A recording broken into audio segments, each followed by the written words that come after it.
Olá, o Senado agora está começando. Piso dos professores, contribuição sindical, valorização da primeira infância e mais tempo para o governo se defender sobre as pedaladas fiscais. Tudo isso na semana em que o Senado votou pela primeira vez uma medida provisória depois que o Supremo mudou a forma como o Congresso trata das MPs. Por decisão do Supremo Tribunal Federal, deputados e senadores ficam impedidos de acrescentar nas medidas provisórias itens que tratem de outros assuntos, conhecidos como jabutis. O Senado aprovou a MP, que deve ser a última com emendas estranhas ao texto original. A medida provisória 678 foi editada para permitir o regime diferenciado de contratações para obras em presídios, mas saiu da Câmara dos Deputados com mais de 40 itens. Nós vamos terminantemente proibir e submeter a decisão ao plenário do Senado Federal, qualquer matéria que não tenha vinculação temática com a matéria objeto da medida provisória.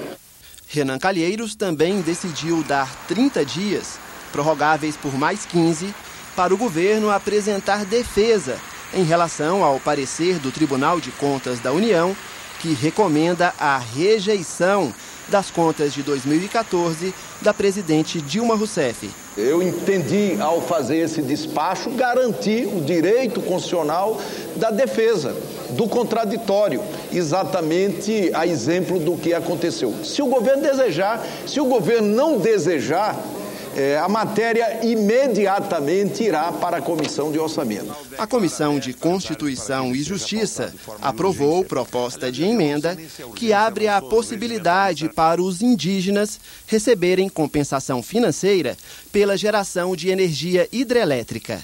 Nos potenciais hidrelétricos que tem dentro das reservas indígenas e aqueles que forem de comum acordo permitido ou consensuado pelos indígenas que eles possam ser aproveitados, a minha proposição é de que eles participam efetivamente nos resultados dessa concessão, vamos chamar assim, que é feita. A Comissão de Educação aprovou o projeto que aumenta o piso salarial dos professores de R$ 1.917 para R$ 2.743. Consideramos meritório que o PLS não tenha simplesmente criado despesas sobre os cofres públicos, mas que tenha previsto um esforço da Receita da União através da destinação de 5% da arrecadação das loterias federais, esportivas e específicas de números ou símbolos administrados pela Caixa Econômica Federal. A Subcomissão Permanente de Mineração debateu a exploração dos fertilizantes minerais. A falta de uma política para o setor torna o Brasil dependente de minerais importados. Na Comissão de Direitos Humanos, sindicalistas pediram que o Senado rejeite proposta que acaba com a obrigatoriedade da contribuição sindical, que corresponde a um dia de trabalho por ano. Eles não estão pedindo nada a mais do que aquilo que os trabalhadores já contribuem para as entidades sindicais poderem defender aqui no Congresso, defender junto aos empregadores, seja da área pública ou da área privada, os interesses dos trabalhadores.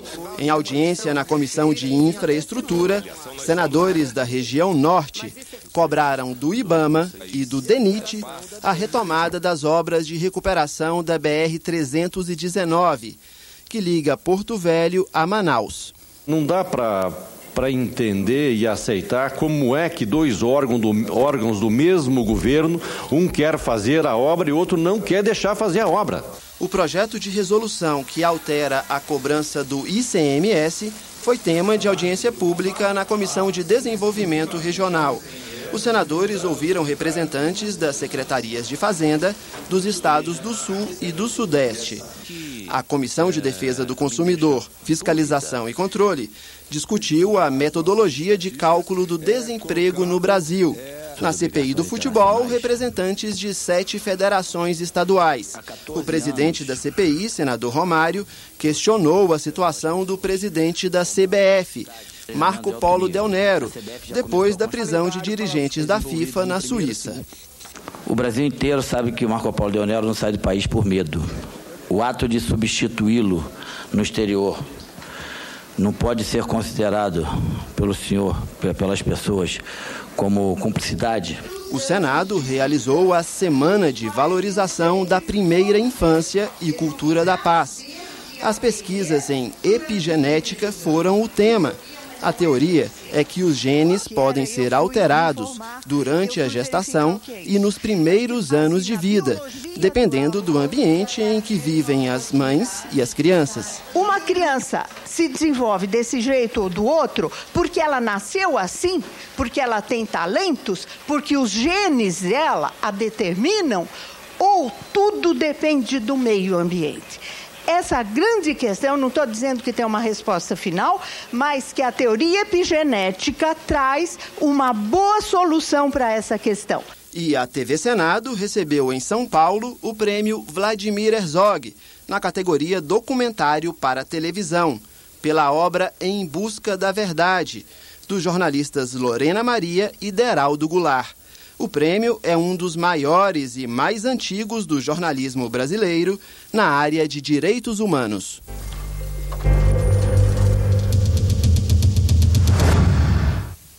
A presidente Dilma Rousseff vetou integralmente o projeto de lei complementar que elevava para 75 anos a aposentadoria compulsória de todos os servidores públicos. Ela alegou que o texto promulgado pelo Congresso é inconstitucional, já que o tema é de iniciativa privativa da Presidência da República. O veto ainda precisa ser analisado pelo Congresso Nacional. Os primeiros Jogos Mundiais Indígenas têm início nesta sexta-feira em Palmas. Atletas das Américas, da África, da Ásia e da Oceania participam da competição. A repórter Andréa Alves está na capital do Tocantins e tem as informações. E aí, Hermes, tudo bem? A gente está aqui na tribuna de imprensa esperando a abertura oficial dos Jogos. Essa é a primeira edição de uma festa que reúne indígenas de mais de 23 países. Autoridades indígenas e não indígenas estão sendo esperadas. A presidente Dilma, governadores, ministros, senadores, o senador Donizete Nogueira e o senador Donizete Nogueira do Tocantins e o senador Telmário Mota do Roraima estão sendo esperados aqui também. Hoje choveu um pouco, o que atrapalhou a movimentação do lado de fora, né? Aqui tem muito artesanato, muita pintura de rosto, muitos indígenas com trajes típicos, fotógrafos, jornalistas. A população local também compareceu, mas a coisa ainda não engrenou muito por aqui não, viu? Daqui a pouco a gente está esperando um atleta indígena que deve trazer a tocha com o fogo sagrado, o fogo ancestral que representa a força espiritual do indígena. Amanhã começam as atividades esportivas para valer. Vai ter demonstração de arco e flecha, cabo de força e apresentação dos Maori da Nova Zelândia. E a gente vai estar aqui acompanhando, Hermes. É contigo por aí no estúdio. Obrigado, Andréa. Os Jogos Indígenas vão até 1º de novembro e na semana que vem a TV Senado exibe em nossos telejornais uma série de reportagens feitas pela Andréa Alves sobre a competição. Esta edição do Senado Agora termina aqui. Você terá outras notícias a qualquer momento na nossa programação. Obrigado pela companhia e um ótimo final de semana.